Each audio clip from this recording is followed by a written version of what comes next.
गुरुवार के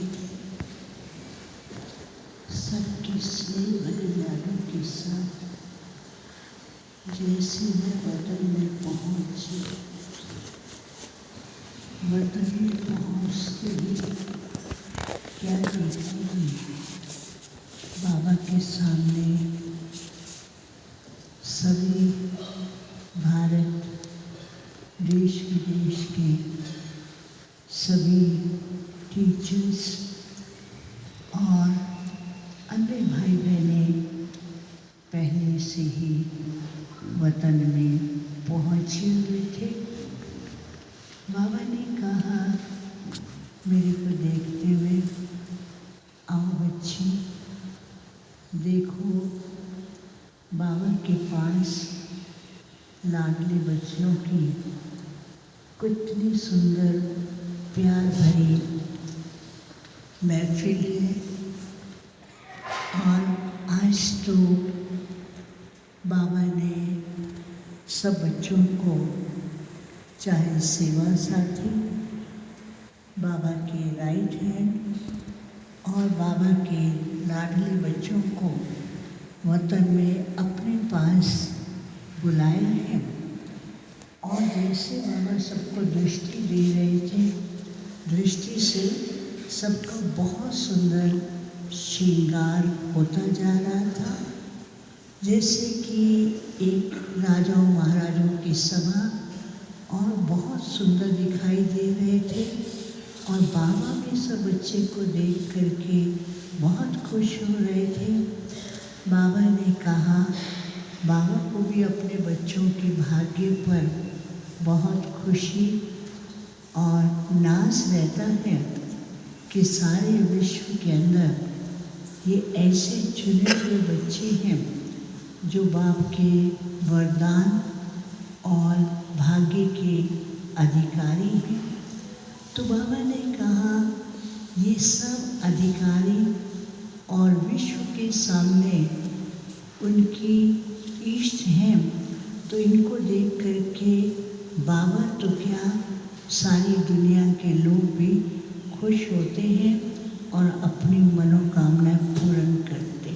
फिर बाबा ने सबको इतना रास कराया, इतना रास कराया, और चारों ही तरफ ऊपर से गोल्डन लाइट की वर्षा हो रही थी।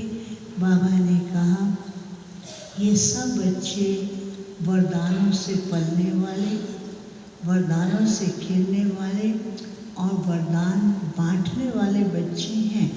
और ऐसे बच्चों से बाप को बहुत खुशी भी होती है जो सदा वरदानों से खेलते हैं। फिर बाबा ने कहा, अच्छा बाबा ना आगे बढ़ने लगे और बच्चे कहते, बाबा आप कहाँ जा रहे हैं? बाबा ने कहा, चलो बाबा के साथ। तो जैसे ही बाबा के साथ सब बच्चे चलने लगते हैं तो आगे जाते हैं, एक बहुत बड़ा गेट था लेकिन बहुत स्ट्रॉन्ग था। तो बाबा तो वहाँ खुद तो चले गए। बच्चे कहते, बाबा अभी हम इसको कैसे क्रॉस करें? तो बाबा ने कहा कि आओ बच्चे आओ, लेकिन उस गेट पे लिखा हुआ था निमित्त और निर्माण। तो जैसे वो स्लोगन को टच करते थे, बुद्धि में धारण करते थे, तो वो गेट ऑटोमेटिक खुल जाता था। फिर उसके आगे गए तो आगे जाते थे, बहुत सुंदर स्थान बना हुआ था, उस पर 2 सीढ़ियाँ थी। अब बाबा ने कहा, इस पर चलो।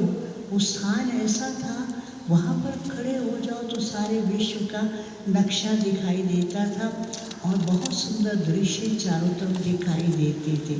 तो बाबा ने कहा, केवल 2 ही सीढ़ी हैं, चढ़ो। तो जब चढ़ने लगते हैं, किसकी सीढ़ी हिलने लगती है, किसका पाँव नहीं होता, कभी किसकी सीढ़ी जो है वो गुम होने लगती थी। तो बाबा ने कहा, ध्यान से देखो। एक सीढ़ी पे लिखा हुआ था साक्षी दृष्टा, और दूसरी सीढ़ी पे लिखा था सर्वशक्तिवान बाप का साथ। तो जब ऐसे किया तो उस पर कदम रखा तो फिर वो सीढ़ी पर चढ़ कर के वो उस स्थान पर पहुंचते थे जहाँ पर चारों ही तरफ पूरे विश्व के सुंदर नज़ारे दिखाई दे रहे थे। और बाबा ने कहा अभी भविष्य नज़ारे तो बच्चों को दिखाई दे रहे हैं, भविष्य दुनिया क्या है उसका भी बाबा अनुभव बच्चों को करा रहे हैं।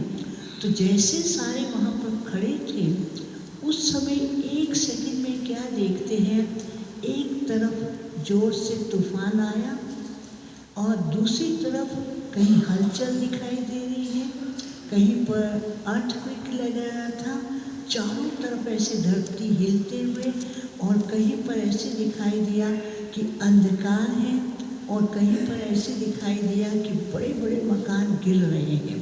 तो उनको देख करके कई बच्चे घबराने लगे। तो बाबा बच्चों को देख रहे थे। बाबा ने कहा कि बाबा ने तो पहले से इशारा दे दिया है कि समय ऐसा रूप धारण करके आएगा।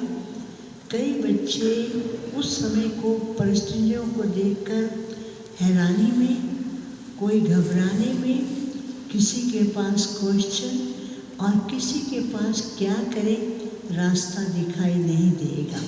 फिर चारों तरफ देख रहे, सब बाबा को देखते हैं, कई तो बाबा का हाथ पकड़ लेते थे।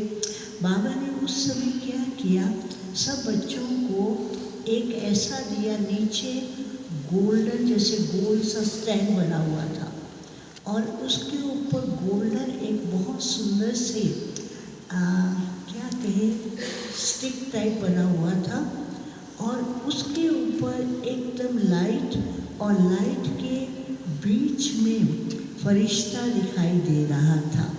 तो जैसे वो बाबा ने सबको हाथ में दिया तो उसके अंदर इतनी प्योर लाइट निकलती थी और वो प्योर लाइट निकलते ही ऊपर की जो लाइट थी वो इतनी चमचमाती हुई और उसके अंदर एंजल दिखाई देता था और चमचमाती लाइट से सारे विश्व के अंदर ऐसे लाइट पड़ने लगी जैसे कि वहाँ की जो तूफान आंधी था वो एकदम हरियाली के अंदर एकदम सुंदरता के अंदर परिवर्तित होने लगे। तो बाबा ने कहा अभी जो समय आ रहा है, बच्चों को एक तरफ भयानक परिस्थितियाँ, दूसरी तरफ कई प्रकार की न मन न चित कोई न कोई बातें ऐसे आएंगी और तीसरी तरफ प्रकृति भी अपना खेल करेगी, लेकिन चौथी तरफ बच्चों को अपनी आंतरिक स्थिति को प्योर गोल्ड की तरह बनाना है। और बाबा ने कहा उसके लिए जो बीच की जो स्टिक थी उसमें लिखा हुआ था सच्चाई, सफाई और क्लैरिटी। तो बाबा ने कहा कि एक तो बच्चों को अपने मन के अंदर सच्चाई और सफाई मीन्स अपने ऐसे ऐसे संकल्पों को स्वच्छ बनाते जाना है और बाबा से क्लियर कनेक्शन।